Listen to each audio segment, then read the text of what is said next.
Hello दोस्तों, आज हम हमारी संस्कृत में प्रातिपदिक संज्ञा के बारे में जानेंगे। प्रातिपदिक संज्ञा जो है संज्ञा प्रकरण से संबंधित फैक्ट है और प्रातिपदिक संज्ञा के जो है दो सूत्र हैं। एक सूत्र है अर्थवत् धातुर प्रत्यय प्रातिपदिकम, दूसरा सूत्र है हमारा क्री तद्धित समासस्य। ये दूसरा सूत्र है। यदि प्रश्न बन के आ गया कि प्रातिपदिक संज्ञा के कितने सूत्र हैं, तो दो सूत्र हैं। एक है अर्थवत् धातुर प्रत्यय प्रातिपदिकम, दूसरा है क्री तद्धित समासस्य। दो सूत्र है। तो चलिए जानते हैं इसका पहले सूत्र का मतलब और उसका अर्थ क्या होता है, कहाँ लगता है, कैसे प्रयोग होता है। पहला हमारा सूत्र है अर्थवत् धातुर प्रत्यय। इस सूत्र को जब हम तोड़ेंगे तो हमारा शब्द बनेगा अर्थवत् अधातु अप्रत्यय प्रातिपदिकम। अर्थात अर्थवत् मतलब होता है अर्थवान, अधातु मतलब जो धातु ना हो, अप्रत्यय जो प्रत्यय ना हो। अर्थात कहने का मतलब जो शब्द अर्थयुक्त हो, क्रिया धातु शब्द ना हो और ना उसमें प्रत्यय लगा हो, वह शब्द प्रातिपदिक संज्ञा कहलाता है। समझने के लिए हम हिंदी में जो शब्द संज्ञा सर्वनाम विशेषण कहे जाते हैं शब्द, उसे ही संस्कृत में जो है प्रातिपदिक संज्ञा कहते हैं। जैसे किसी का नाम, किसी की विशेषता और किसी का जो है संज्ञा के नाम पे जो प्रयोग किए जाते हैं शब्द सर्वनाम, वो तो प्रातिपदिक संस्कृत में जो है प्रातिपदिक शब्द उन्हीं शब्दों को कहा जाता है जिसे हम हिंदी में संज्ञा सर्वनाम विशेषण के नाम से जानते हैं। दूसरा हमारा सूत्र है कृत तद्धित समासस्य। इस सूत्र को जब हम तोड़ेंगे तो हमारा जो है शब्द बने मिलेगा हमारा कृत, जिसमें प्रत्यय कृत प्रत्यय वाले जो शब्द होते हैं उसे हम कृत बोलते हैं।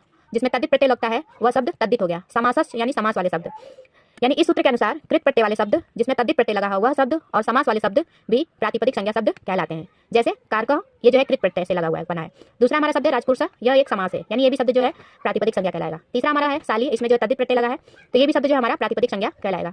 कुल मिला के जितनी भी हमारी सभी धातुएं हैं, धातु क्रिया को छोड़कर सब शब्द जो है हमारे प्रातिपदिक संज्ञा में माने जाते हैं। और तो इस वीडियो में हम क्या जाने हैं कि प्रातिपदिक संज्ञा क्या होता है, कि हिंदी में जिसे हम संज्ञा सर्वनाम विशेषण के और प्रत्यय ये सब जानते हैं, उसे ही हम संस्कृत में प्रातिपदिक संज्ञा कहते हैं। इसके दो सूत्र हैं। पहला सूत्र हमारा अर्थवत् धातुर प्रत्यय है। इस सूत्र के अनुसार शब्द जो हो वो अर्थवान होना चाहिए, उसमें धातु ना लगी हो और ही साथ ही वह अप्रत्यय हो, यानी उसमें प्रत्यय ना हो। पहले सूत्र का मतलब है कि अर्थवान तो हो लेकिन वो अधातु हो और अप्रत्यय हो, यानी उसमें ना धातु लगा हो और ना प्रत्यय लगा हो, तब तो वह प्रातिपदिक संज्ञा कहलाएगा, जैसे संज्ञा सर्वनाम विशेषण वाले शब्द। दूसरा हमारा जो सूत्र है वो धातु से संबंधित है, यानी कृत तद्धित समासस्य। दूसरा जो सूत्र है इसके अनुसार जो है कृत प्रत्यय लगा हुआ, तद्धित प्रत्यय लगा हुआ शब्द और समास वाले जो शब्द हैं ये प्रातिपदिक संज्ञा में माने जाते हैं। तो इससे समझते हैं कि हमारा किस प्रकार का प्रश्न बनता है। हमारा जो प्रश्न पहला बनता है कि प्रातिपदिक संज्ञा का क्या सूत्र है, तो सूत्र जो है दोनों में से एक दिया होगा या दोनों दिया होगा। तो कंफ्यूजन मत होइएगा कि दो सूत्र दे दिया है तो कैसे होगा। जैसे दो सूत्र दे दिया, लास्ट वाला ऑप्शन दे सकता है कि उपयुक्त दोनों, ये भी दे सकता है, या सिर्फ एक ही दे सकता है। तो दोनों यदि आ गया तो दोनों पे टिक लगाएंगे, यानी अर्थवत् धातुर प्रत्यय प्रातिपदिकम प्रातिपदिक संज्ञा का सूत्र है, तो ये भी सही है। और कृत तद्धित समासस्य आ गया तो ये भी सूत्र सही है। दूसरा हमारा प्रश्न बन सकता है कि सूत्र देके पूछ देगा कि ये किस संज्ञा का सूत्र है।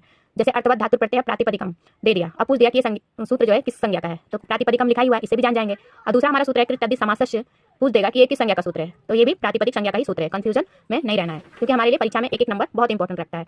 तीसरा हमारा प्रश्न बनेगा कि जो अर्थवत् धातुर प्रत्यय है ये जो है कहाँ पे प्रयोग होता है, तो जो शब्द अर्थवान हो, अधातु हो और अप्रत्यय हो, तो वहाँ पे अर्थवत् धातुर प्रत्यय सूत्र लगेगा। और दूसरा चौथा प्रश्न हमारा बन सकता है कि कृत तद्धित समासस्य सूत्र जो है ये कहाँ पे प्रयोग होगा, तो ये कहाँ प्रयोग होगा कृत प्रत्यय वाले शब्दों में और जिसमें तद्धित प्रत्यय लगा हो और साथ ही साथ वह समास वाले जो शब्द होते हैं वो भी प्रातिपदिक संज्ञा के अंतर्गत माने जाते हैं। तो वीडियो को पूरा